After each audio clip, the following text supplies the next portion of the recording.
If your Jeep Gladiator's Apple CarPlay keeps dropping out mid-drive, you don't need a new head unit yet.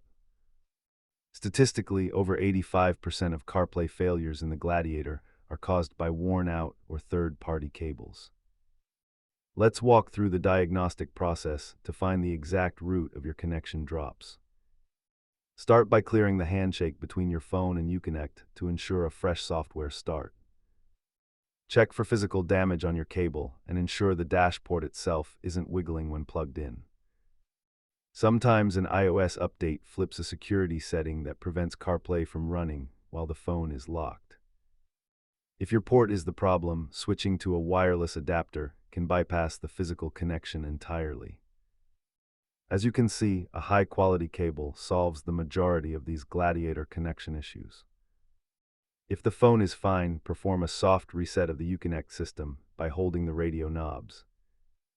Using a shorter, certified cable with a right-angle connector is the best way to prevent future drops.